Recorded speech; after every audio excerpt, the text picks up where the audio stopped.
This is the Michael Brighton Show.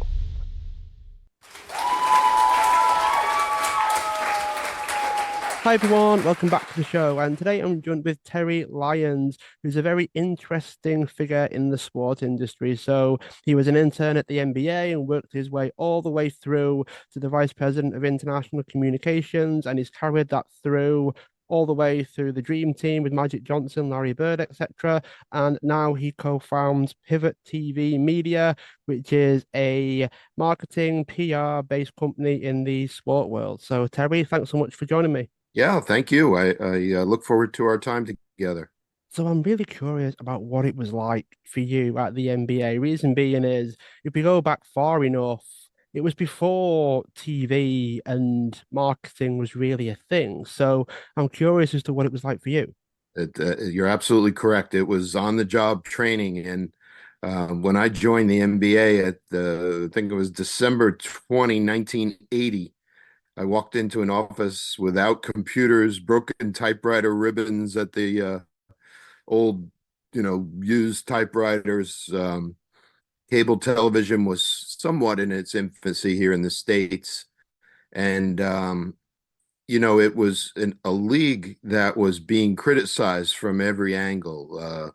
Being written about in the San Diego edition of the LA Times as 70% of the players doing drugs. It was a cocaine epidemic at that point in time. The television ratings were in the tank. I think there were only four games on national television. It was just one problem after another at that point in time. And really, sports marketing hadn't been born yet. People were doing it, but they didn't know they were doing it. Um, I think at some point in time we were happy to get through the day, but then there was certainly a realization, as and you mentioned it, as Larry Bird and Magic Johnson came into the league, and a league that had already had Dr. J, Julius Erving, and Kareem Abdul-Jabbar, and tons of others, that we realized that we had this little gem, and it just needed a little polishing. So that's what we started doing, and it took probably 4 or 5 years before we hit any kind of momentum and stride. Do you ever wonder what things might be like? Because now we've got huge marketing budgets, basketball's a global sport, things are even progressing at the grassroots level. Even places like the UK have basketball as one of the fundamental parts of the curriculum in schools now. Do you wonder what it would be like if things kept progressing and things kept growing and things really took off? Almost like if the technology came around earlier, things could be even bigger. I think so, yes, but I do think, and let's fast forward from 80 to 84 was when the late David Stern took over as commissioner. And David was indeed the guy who hired me, believe it or not. And he was just always very curious and incredibly well read about what was coming along. And, not only encouraged us, but sort of, beat it into us, believe it or not, that you have to be up on this stuff. You have to get ahead of it. We have to be ahead of it all. And that was a constant theme in our lives, really. So, and we look forward to it. It was, a challenge, but at the same time, we knew that basketball would translate into whatever technology came along. If you look at the television screen, obviously basketball fits quite nicely. You can really see the basketball very well.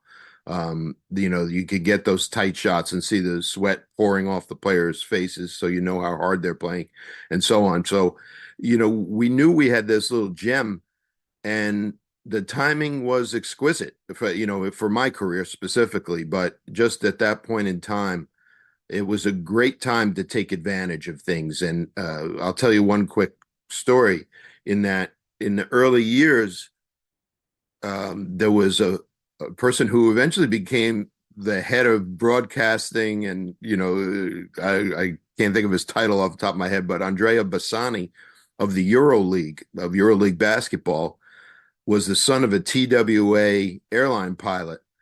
And Andrea was charged with flying from Milan to New York every week or two and picking up hard copies of 2-inch tapes, big, plastic cases of tapes to fly them back to Italy, so they could be played and then voiced in Italian to the Italian sports audience that was, building and very much aware of the NBA. Italy and Spain sort of led the pack in terms of international television broadcasting for the league. And Andrea, of course, grew up to be, a broadcasting icon himself, but he started by currying tapes back and forth. And that's how archaic the system was, that satellite television, instantaneous delivery was yet to be perfected, I guess is the right word. It existed certainly, and we all saw the Olympics from different places in the world, Sapporo in '68 or so. But that was a big mark in the NBA's time of the fact that we knew we had a global audience. And I'll give you one other quick anecdote that we really certainly realized, and it was a big advantage, is that basketball was played pretty much everywhere by both men and women. And there, as you alluded to, it was in their school curriculum and gym or phys ed or whatever you call it. And that was a huge advantage because people basically knew the rules, and the rules were so simple. Put it in the basket, and if you're on defense, try to stop the other team. There are some more intricate rules, but that's the basics of the game. And so many of us played the game growing up and had fun doing it. So and both men and women is a huge advantage too. People were scattered all around the world playing. A lot of Americans making a living overseas, but what the NBA had was all the best players in one league. And that was one advantage we had over the sport of football, your football, not ours, in that, in football, all the players, whether they're from Brazil or Argentina or all the European, they're scattered in different leagues around, mostly around Europe, in fact. But for basketball, all the best players in the world compete in the NBA, and they want to test their skills in the NBA. So that platform, if you want to say technology, and the fact that it was a global sport before we even realized it or concentrated on it, was really what helped the NBA get going in terms of its global appeal. Interesting that you almost prioritize the quality of the sport, as in the quality of the matches, the players, that sort of thing. It makes me think that was the starting point. Was I right there, or is there a bit more going on? No, I think you're right on it. Absolutely. You're 100% is the fact that the game is being played at such a high level. I'm a big sports fan across the board, but when I walk into a high school game, I know that the level is going to be at a certain, and you're amazed by some of the skills of the kids at the high school level, but I don't expect a lot, and they don't know the real important parts of the game they're being taught. If you go to a college basketball game, and I mention that as we have just gone through March Madness here, and college basketball has taken over the minds, and we do these brackets that everybody puts $5 in, and it makes it a lot of fun to pick the various college teams. But if I walk into a college gym, I know that the level is going to be in the middle somewhere, and that maybe once every 2 or 3 games you'll see something absolutely amazing, but the game is slower and more methodical, and the coaches control it. But if you go to an NBA game, you have no idea what's going to happen that night in terms of like the most amazing plays or the best defensive plays or two teams just slugging it out, going back and forth at a high pace. There's all kinds of different things that can happen in an NBA game. And the level of skill is so high, you just can't believe your eyes at times.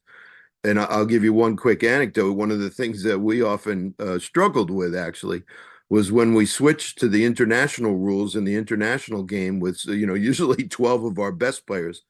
They had and to this day, they have a tough time adjusting to the different rules of FIBA play. And, I'm not criticizing the referees here, but the difference is that a lot of whistles are blown in anticipation of what the ref thinks might happen. And an NBA player can go up and somehow magically, get by a player, or in the case of Vince Carter and Sydney, jump over a player, and there was no foul. And, so you see those things, and I'm sort of giggling to myself and laughing here that never ceased to amaze me in terms of what the players could do. And that is a regular occurrence every single night in the NBA. And it's absolutely amazing to watch. And it's a sport that's better in person, but it televises so well ahead of many of the other sports because the cameras are so close to the action. That is something that's always fascinated me as well, is the fact that you can watch the individual players almost and see how they move and all those things. And you got all the fans that are trying to recreate that in their own back gardens or yards if you're over in the States. And it's a very, I guess, spectator orientated sport. But then you've got the people that are committed enough to go and play it. It's almost like it's player friendly as well, not just a spectator sport. It is. And I don't think there's a street in America that doesn't have a hoop up somewhere where the kids are out shooting after school. And all the old stories, especially here in the Northeast, of having to shovel the driveway to be able to go out and practice, and playing into the night, and practicing your free throws and all those type of things. It's just ingrained in the American mind. But what we've seen now is that's become a global phenomenon for both men and women. What would you put the growth down to? Because we alluded to like the quality of the game, just the sheer ability of the players, all the way through to I guess international distribution, whether you were shipping the tapes off, that sort of thing. What would you put the exponential growth down to of the NBA? I think it really boils down to someone's interest and awareness of the game itself, and then their desire to see it played at the highest level. That's what attracts people to the NBA.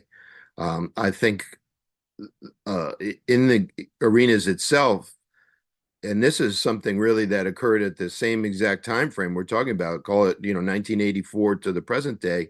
The teams have done such a great job of never letting a second go by in the arenas where there isn't some kind of action and entertainment, whether it's mascots jumping around and teasing with the audience, or great video up on the scoreboard, or great music, or you name it. You've probably seen it all. And certainly some of the other sports have adopted this to a great length. But it becomes an entire show. And you can usually bank on it being about 2 hours, 2.5 hours sometimes. Because of the way the game flows, it's relatively short in terms of a sports competition. Baseball, Major League Baseball here went to great lengths in the last year to try to tighten up their game because the games were going 3.5, 4 hours, and that became a big issue. The NBA, and you can't look away because something will happen and you'll regret it. That, did you see that? And then you have to watch it on the replay up on the big screen in the arena, and it happens more often than not. So, I'd say all of what we've talked about, sort of one thing leads to another is what's really to answer your question. And without any one piece, you might not get the popularity. And then, let's face it, it all boils down to the talent of the players. And then in the championship level, for the ability of those players to come to be one. And that means that they share the ball, that they respect their teammates, that there's an honest chemistry. And and it doesn't have to be like they're partying every other night with each other, or anything off the court. It has to be very cohesive on the court.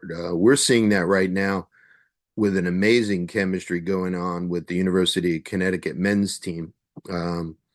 I've never seen anything like it. The other day the game was tied, or it was 26-23 at halftime, relatively low scoring defensive game.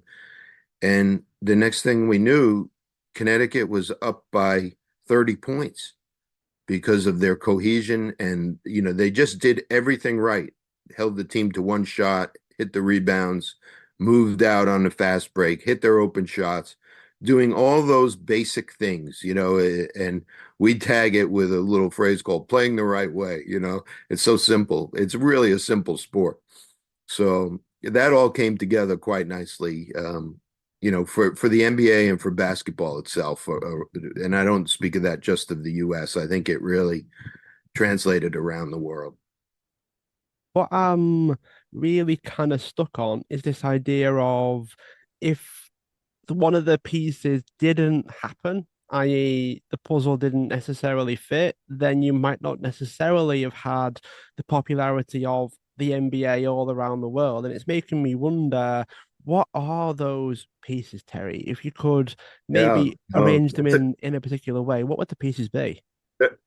I think you're absolutely right. And I can't say I've ever stopped and thought about that again. But if technology doesn't change at such a rapid pace, one day a guy, an editor for USA Today paper, came into my office and said, well, we're going to be delivering this paper nationally by satellite, and we want to improve the NBA coverage. Holy smokes. We think the box scores and the stats and all the intricacies need to be improved. And it was like it was delivered in our laps. So if that didn't happen, if Michael Jordan didn't come along at his point in time. And of course, that was, as I said, preceded by the great Dr. J. So if Dr. J didn't happen and his amazing abilities, Michael would not have had anyone to style his game, or, he might not have even thought of some of the things to do unless he had seen tapes of Julius Erving doing the same things. And Michael brought his talent to it. Larry and Magic and their rivalry started in college. Along comes that. The Dream Team in 92 is a big piece because that was like a springboard to take the not just the NBA, but the sport of basketball to a higher level, because so many players 20 years later tell the story that, well, the first time I really took interest was when I saw the Dream Team in 1992.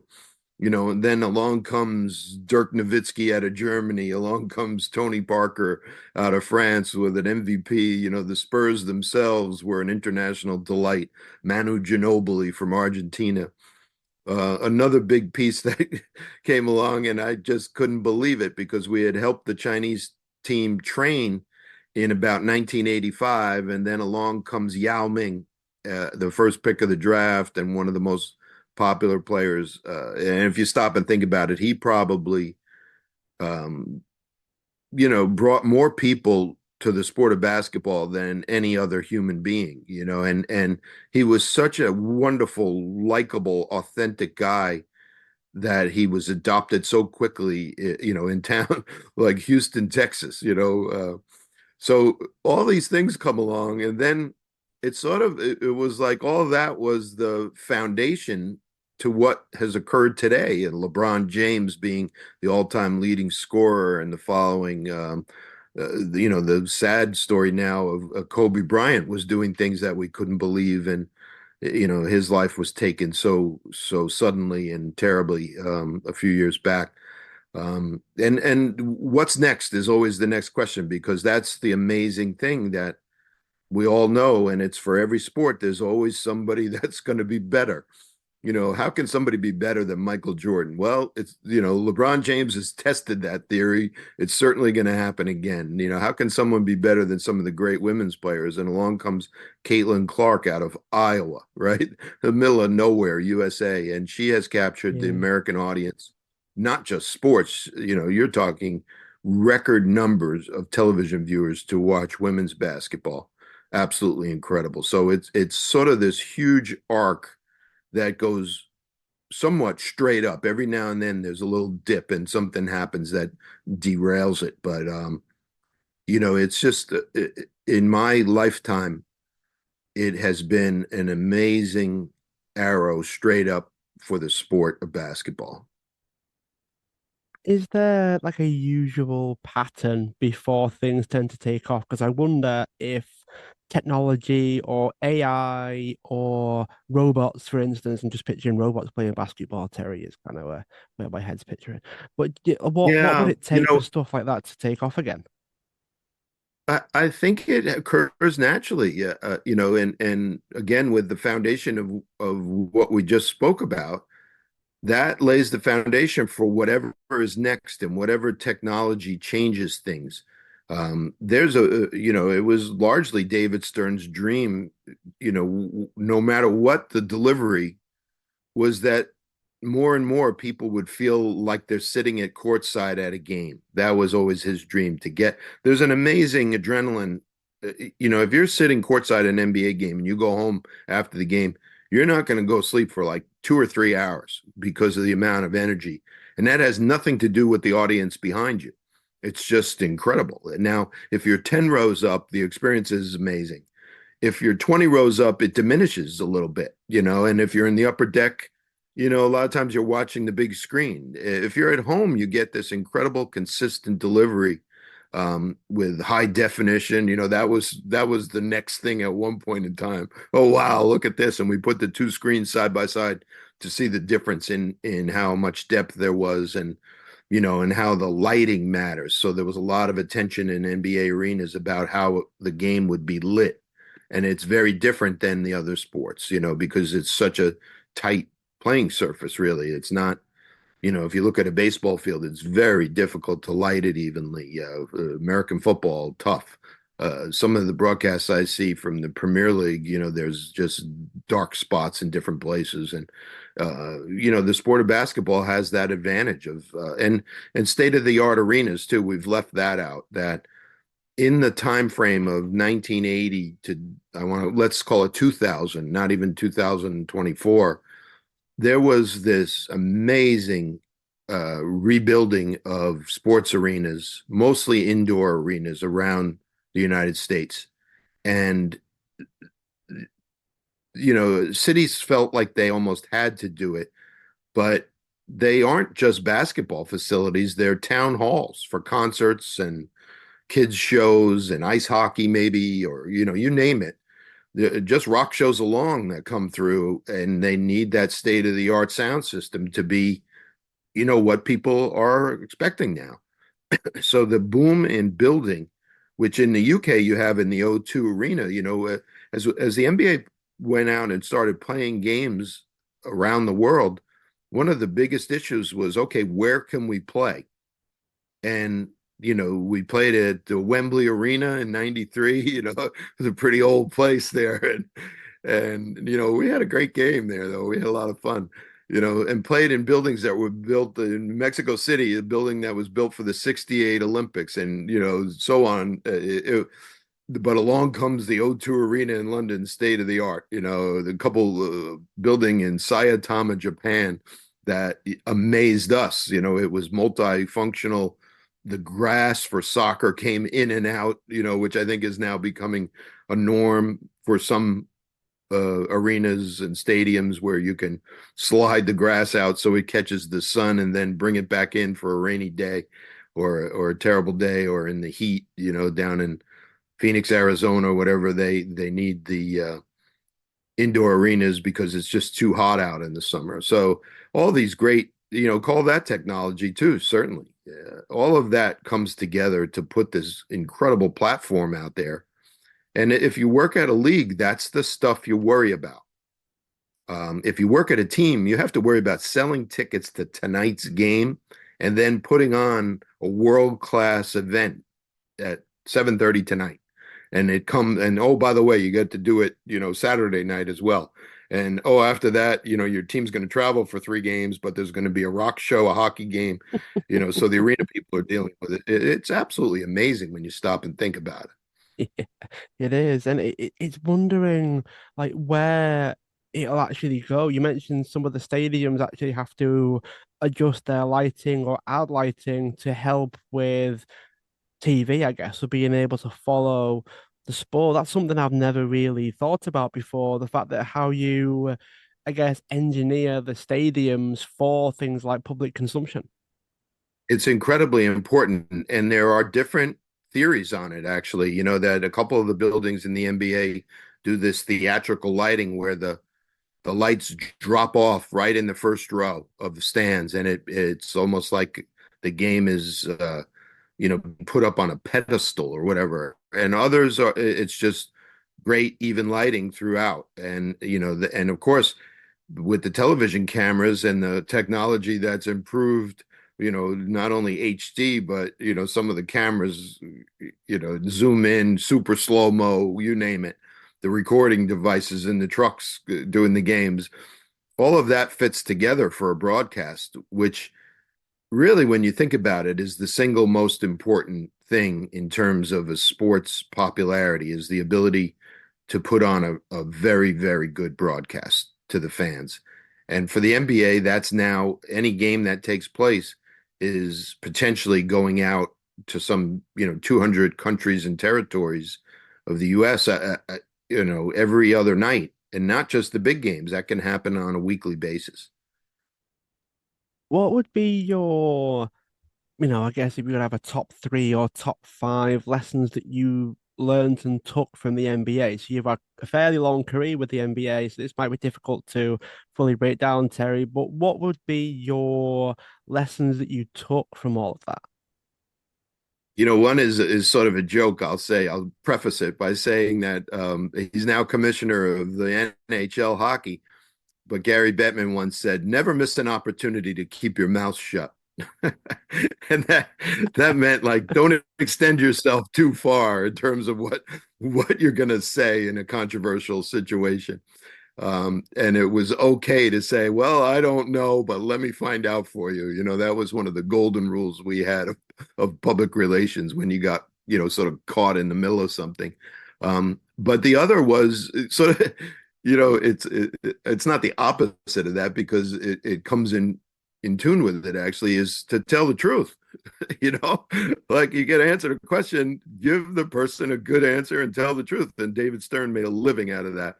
Some of the PR stuff and the PR quote spin that goes on in the age of 2024, whether it's sports or politics, just blows my mind. Like whatever happened to just answering a question, and respecting the journalist and giving him the benefit of the doubt for asking a good question. There's probably a handful of others I think learning that the United States is a very, very small place was very important, and that there was this great big world out there, and every place in that world had slightly different culture. And I don't think enough Americans understand that or even want to learn about it, which is the worst thing that could happen. And the ability to put a game on with the common denominator being the sport of basketball made it very easy to go out and do that. We were not talking the Secretary of State's issues or any of the big issues we face today. That the importance of meeting someone on their turf and doing what they would like you to do became very important to us. And by example, we started a thing called Basketball Without Borders in 2001. And that was largely a United Nations sort of an idea or a platform or, a project that they put in front of us because they thought we could help. And it was to have the 5 former Yugoslavian provinces all send, 10 of their best kids to Treviso, Italy, and that we would choose up sides and have the kids interact with each other, dorms where they would actually live with their team instead of their country, and mix it up a little bit. And that probably scared their parents. But, we had enough clout or whatever, and we also sort of reunited the players that hadn't seen each other since 1990. I think it was like 11 years that the guys really weren't on speaking terms. It was sort of terrible. And here comes Basketball Without Borders, and we asked, well, what can we help? And, at that point in time, we had gone through with Irvin Magic Johnson announcing that he had the HIV virus. That was very important. So the decision came down largely from FIBA, I guess, like, well, do whatever the specific country wants, of course, but, just healthy living is a very strong platform. And you guys, meaning the NBA, us, can put that forth. You guys have done anti-drug messages. You've thrown players out of the league for using drugs. There were quite a few examples. And that became sort of an incredible platform that then started to take a life of its own so we could move it around Europe. Greece and Turkey were never, out having tea together. And indeed, there was a earthquake that led to us doing a Basketball Without Borders to join the Turkish and Greek players together. Without any controversy, we were bringing in players in Africa, and that was sort of a separate program, but we realized that Basketball Without Borders was the way, to quote, brand it all, but to really increase, in Africa, the program was already established, so we took it up a notch. And indeed now there's actually a league in Africa that's co-run by the NBA and FIBA. So that's from 2001 to, I think the league started 3 or 4 years ago, call it 20 years. That's the progress that took place in Africa. There's just an unbelievable list of the pieces that fit together when you start thinking about the power that it's not just a pro sport, but any global entity, the power of a very good rock band to bring a message, the things that the NBA can do to give back to a community. And that can occur in each and every NBA city, but it can occur on a United States wide basis. Strong public service announcements during the games, call to action for people to do stuff. Reading is fundamental was one of our platforms, to just encourage kids to read a book. It was that simple. Shaquille O'Neal was very much behind that. And then that's another piece as I speak about it. A player raises his hand and says, that's something I want to be involved in. And it happens every single time we do something, that there's some connection to one of the players and they want to step up. And then his teammate says, hey, I want to support my guy here, And so it grows and takes a life of its own. And that can occur everywhere that the NBA touches. That's what really fascinates me as well, is the ability to take something that is a global phenomenon like basketball, like the NBA, and think about what good can you do with that. Like, you don't just stay with what you have. You're always looking to grow and do better things and have a more positive impact on the world, really, through basketball. I find that fascinating. It is. And, I think the best example came at the worst of times for Irvin Magic Johnson, where he, took a normal routine physical and blood test and found, that his doctors told him privately that, he had contracted the HIV virus, which at the time, we all thought that was a death sentence. The second I heard it, I certainly thought, oh my goodness, we're just not going to have him very long. And now you're looking, Irvin is such an amazing businessman with a whole second career, and he taught us all that how important it was to address the fact that you had the HIV virus. In his case, he wanted to take it public and admit it and help the next guy, so to say. And that example of how it educated us, that was the key on the front end, that none of us knew what we were even talking about. And that the medical community had been, 10 years plus examining the HIV virus and its connection to the AIDS epidemic. And they were well down the road in research. But along comes Magic Johnson and it's front page news everywhere in the world. And that had never occurred before. And in fact, actually the opposite had occurred. In most cases, players that found out or began with symptoms of AIDS were shunned by their organizations and, pushed aside. Um, Certainly, we imagined that when Irvin announced it, and we were worried about it, but we were solidly behind him from day one. And the fun part of it all, along the time that was November when he announced, the All-Star game came along, and of course, every fan in the country was voting for him to be on the All-Star team. And it was a great day when one of our deputy commissioner, Russ Granick, who Russ really led the league office on a day-to-day basis while David Stern was his boss. But Russ called me into his office and said, I can tell you now, Irvin's going to play in the game. And I was like, oh my goodness. And I went and just doubled or tripled every single thing we had been organizing in terms of, office space and, press conference areas. We happened to be in Orlando that year. And I said to the Disney people, well, we need the whole ballroom. And they said to me, well, no one's ever had the whole ballroom. And I was like, don't worry about it, And they were like, why? Why are you changing all this? We had gone through it in the summer. And I'm like, don't worry about it. We'll take care of it, And I forget what day I broke the news. I guess it was after Irvin announced that, or I don't know. I guess it was after we announced he was on the team. When I think back, it's a bit of a blur now because again, nature took its course, and he had one of the most amazing performances we'd ever seen.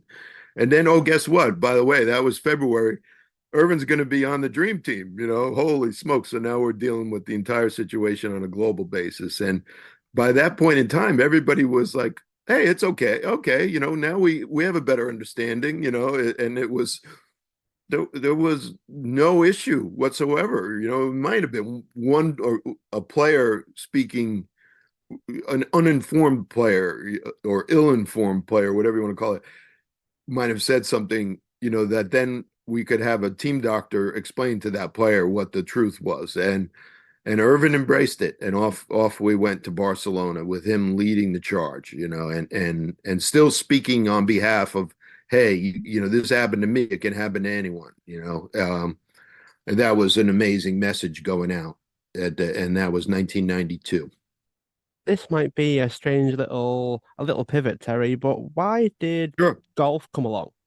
I had always just been a fan of the game, believe it or not, and it's similar to the way, like, you can't believe what the NBA players do. The golfers are unbelievable. That for anybody like me who's pretty terrible at the sport, yes, I can hit a putt, but these guys are doing stuff that and again, the progression, the technology and the equipment, the ability to televise the game, it's all the same story for other sports, but boy, did golf jump off the television screen. And then the talent, that all of a sudden there were just players from all over the world that were great. So I had an interest, and a real good friend of mine did a thing called Sox Lunch. And his idea was we all get a bunch of newsletters at 6 in the morning, and we, stream through them and see some headlines. But then you go out to grab a sandwich at lunchtime, and you don't really have anything fun to read that you can play around with on your phone. So we did that here in Boston, Massachusetts, for the very avid Red Sox fans, and it took off, and it was very mobile friendly, to do 2 or 3 screens the most. What time is the game on? That type of thing, the basics. So I translated it to a thing called PGA Tour Brunch, because I knew that the times of the tour would constantly change, whether they were playing in Hawaii or whether they were playing on the East Coast. And indeed, at some time, the British Open, you have to adjust to the times to be able to get the newsletter out ahead of that day's golf. In fact, I programmed today's to hit at 7 o'clock as we started this interview. So I really took an interest in the game, and then sort of translated my post NBA career. And, I can't say I'm a full-fledged journalism degree journalist, but I am certainly respectful of the field, understand the importances of getting things right, and giving a reader something interesting to read. That simple. Or answering a question that the reader might have. And in today's world, a big part of my little 6 days a week publication is a navigation tool, because other people do it better than I do. So I'll put a link next to a headline, and someone who just wants to see the leaderboard on a Friday morning can just go and click. Oh, what time is the game? What time is the broadcast today? What time is ESPN Plus streaming? When are the players teeing off? When is my favorite player teeing off? So on and so forth. And then some facts, of what's going on. Why is this guy leading the tournament? What's going, a day in the life of golf, looking back at something very important. So I really took a liking to it, and then the people at the PGA Tour noticed, and I worked together with them to be fully credentialed. And I had to earn that, by the way, but I can, within their system that they have, apply to credentials. I wouldn't even think of applying to the Masters or the British Open or the US. I wouldn't even do it because my little publication is not important enough to do that. But on some of the regular weekly tournaments, they're happy to have the media coverage and, look at it as we did at the NBA. Hey, what time does the game start? Well, what time do you want it to start? Was what we would say to players, to media rather. When's the All-Star game? What town? Well, what town do you want it to be in? So that took a life of its own in my life, and a big part of my life is keeping up on the PGA Tour and the world of golf, which is changing by the second in these days. I'm not sure how much of your audience follows the Pro Tour, but a couple years back, the Live Golf LIV was started, and with a lot of the Saudi investment fund coaxing some of the top players into playing a 3-round tournament, 54 holes. Match that up against your Roman numeral knowledge with Live Golf, and you've got a whole other sport out there competing with the PGA Tour, and they had never faced any kind of competition. They more or less controlled all of golf with a handshake agreement with the LPGA for women's golf, a fully operated Champions Tour for the older players, and LIV Golf changed everything. And the headlines today are that the top players coming ahead of the Masters tournament this next weekend are really calling for a unification in some shape or form, and that's being negotiated on behind the scenes. That none of us have really been able to get a firm answer on what those negotiations are pointing toward. So it seems like you've got quite a lot of knowledge in terms of navigating the sport world, whether it's players having press training, that sort of thing. What advice would you have for a player that wants to improve their ability to, whether it's career choices, whether it's a life after the sport? What advice do you have a player to navigate the sport world and how to, navigate it, gain from it, that sort of thing? Yeah, what a great question. And I have to say again, I was just so fortunate to be at the NBA at a time where the idea came up that we needed an entire department created called player programs. And one of the all-time greats, one of the single greatest players and gentlemen that I've ever met, Tom Satch Sanders, who has his number retired up here in the Boston Garden. He was asked by David Stern, because of his ability to as knowledge as a player. He had kept up on the game, by association with the Boston Celtics, and he had also coached at Harvard and, had been an educator himself in his post career. So he started player programs, and a big part of that was for us to join in together with him to put on a platform to help teach the rookies and also teach the players who were transitioning out of the league what options they would have. When you're dealing with media training, we certainly had a lot of tips, advice, but the players aren't going to listen to a guy in a suit from the NBA office. So we had one of the players become the MC of a little videotape, and we had the players themselves give tips. And we're fortunate enough to get we did it at the time when the Dream Team was practicing and then playing out to qualify for the 92 Olympics was the first tape ever. So we have all these guys, all these legends with their opinions on how to deal with the press and how important. And Larry Bird, never the most media friendly guy in the world, was like, hey, it's a part of your job. You got to get it out there. Little tips like that that are so well received by the players. And again, it's so simple when you boil it down. It's be cordial, be on time. If you're going to be late for an interview, give the guy a call, and or have your PR guy call him. Your PR guy is going to be your best friend in all this stuff. And the team PRs love it. They're happy to facilitate anything that the players want. And that transitions over all sports. You just see it. And let's also talk about a player that doesn't really like it or want to do it. You really need to help meet that player halfway and give them a little bit of something. Hey, you don't have to do a half-hour interview. You get up there and try. Just do a minute or two. We'll get you out of there, on a big podium setting or something if they were the star player in an NBA Finals game.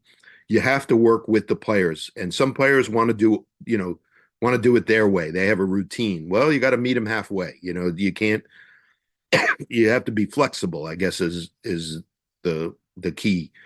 Tim Duncan is a good example at the Olympics. Tim was just doing things a different way for the San Antonio Spurs, and they had their routine. And then here we're thrusting him in front of thousands of journalists, and he didn't particularly like it.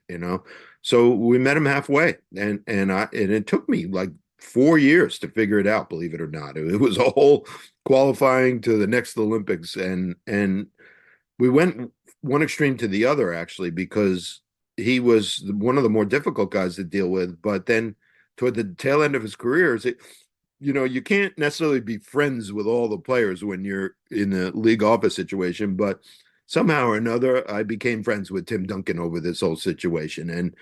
And he appreciated and finally understood what I was trying to do.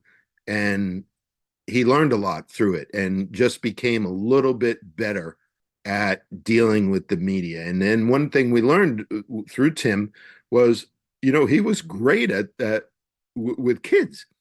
So a lot of times, instead of asking him to do some other thing, we would do a clinic with kids and he would open up that way. And, the media would get a couple minutes with him after that. And he would be in such a different frame of mind than after an NBA game where he had just had Shaquille O'Neal pounding on him for 2 hours. So how could you blame him? And so that type of, boiling it all down to media relations and understanding what the media need and then teaching the players how that works and vice versa. And then getting some trust from the media so that if you say to them, well, Tim's not really going to be available today. Can I help you with something to fill that gap? Well, I could do the interview tomorrow. Okay, let me check with him. And that gave him 24 hours notice on something, and that was a more complicated, Tim Duncan was just a more complicated situation. And he was, of course, winning NBA titles. The Spurs it seemed like they were always in the finals. Then he was on the Olympic team. He was really at the top of the game.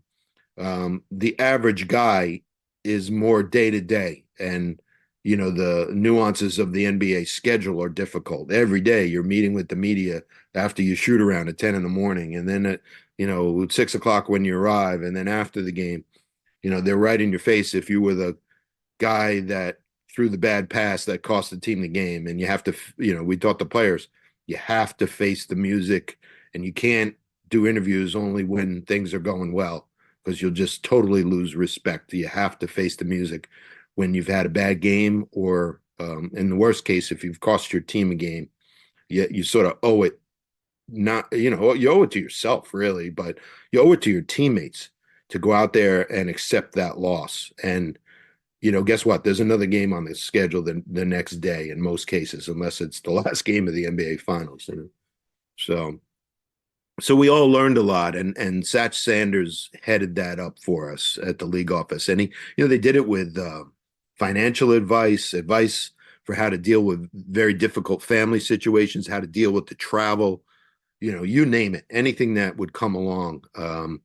they had experts being able to advise the players. It was a huge, huge step. And of course, all the other leagues soon adopted it. And then you've got things like whether it's endorsements, whether you've got players that are starting, I don't know, sportswear or aftershave, that sort of thing. What kind of conversations do you have with players that have other interests and other business interests that they want to pursue? Yeah, that's another great question because, each player has his interests or, there's a lot of people coming at all the players in pro sports, hey, do you want to, hawk my product kind of thing? And some of them are reputable and some of them are not. Um, what we at the league office needed to do there was largely plug in with the team itself or in the, most of those well, I'll call them quote demands or opportunities, and then the demand of the player's time would come in the off season. So the player agents really were the central part of that, and probably the screening process in many cases, unless the player brought something to the agent that he really wanted to do.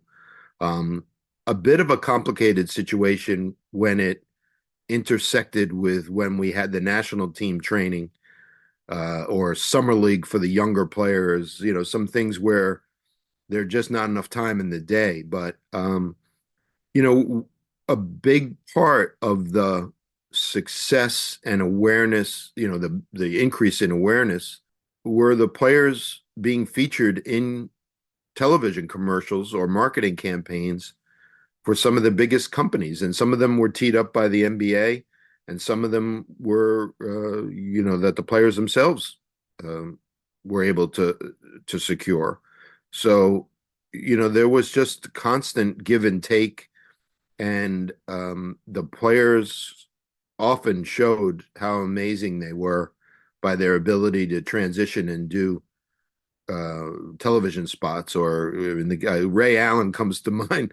Um, he's an incredible actor, like we saw him in Denzel with Denzel Washington acting, he was just incredible. And uh, so the talent of the players rises no matter what, and no matter what it could be. And some guys shun away, maybe some guys will do a photo shoot.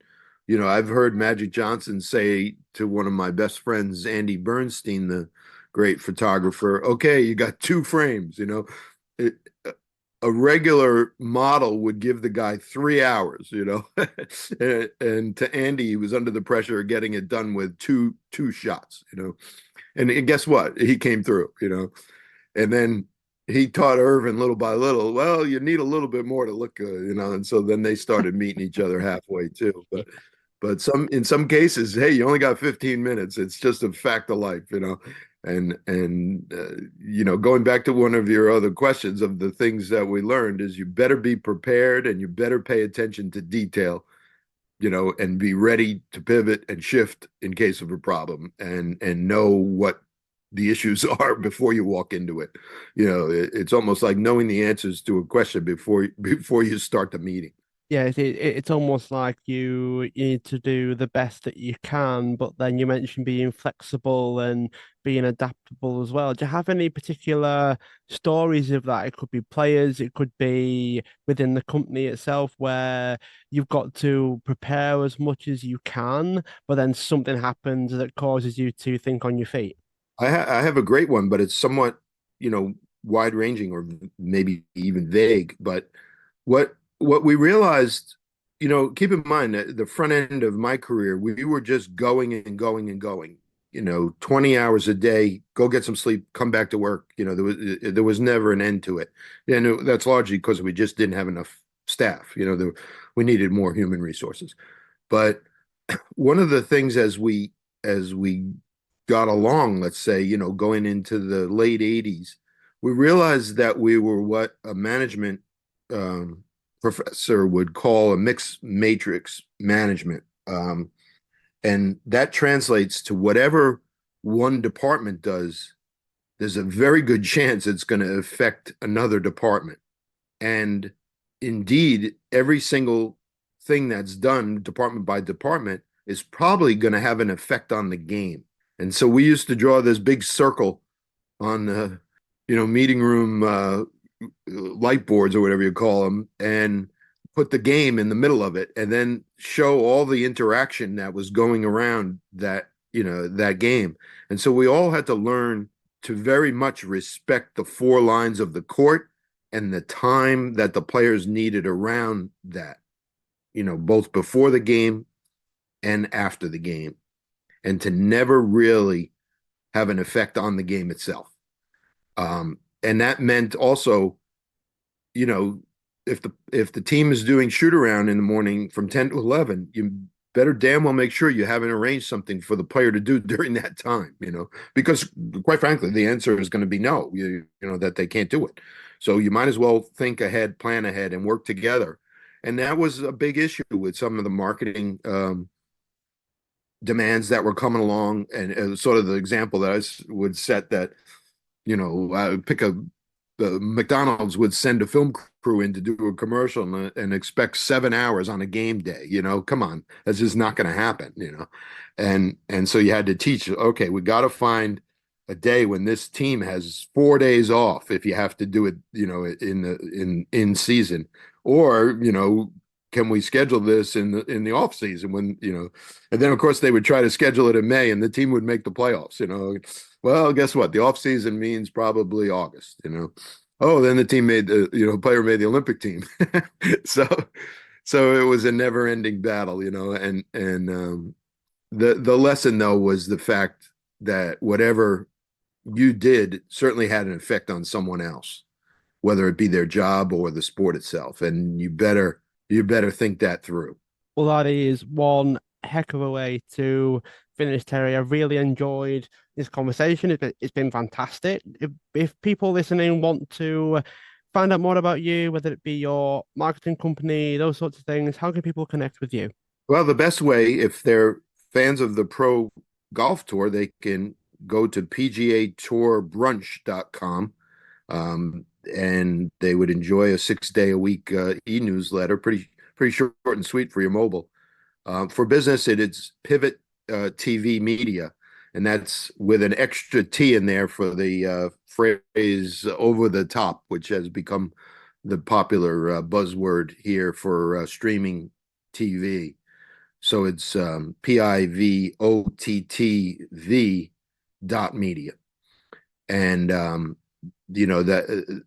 in that aspect, one of the fun things we did, I'll just tell you one quick last story, in that we were approached with 3 weeks notice, I might add, and asked to produce Slam Ball last year for ESPN broadcasts.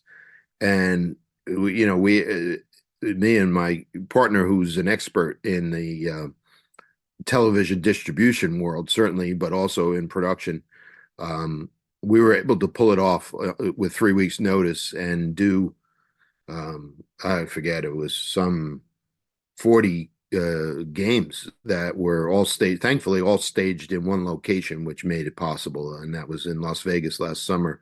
And in fact, we took over the gym the day the NBA Summer League ended. We had the gym for the next month or so. So that was a fun project that we did last summer, and proved to the sports world that we could pull something off with 3 weeks notice and have it be top network quality. So Thanks so much for being a guest on the show. Those that are listening, feel free to subscribe, share the show, tell others, and also leave a review wherever you are listening into your podcasts. Terry, it's been fantastic. Thanks so much. I look forward to keeping in touch. Thank you. very good. Please do, and thank you for your interest. I appreciate and enjoyed doing your interview.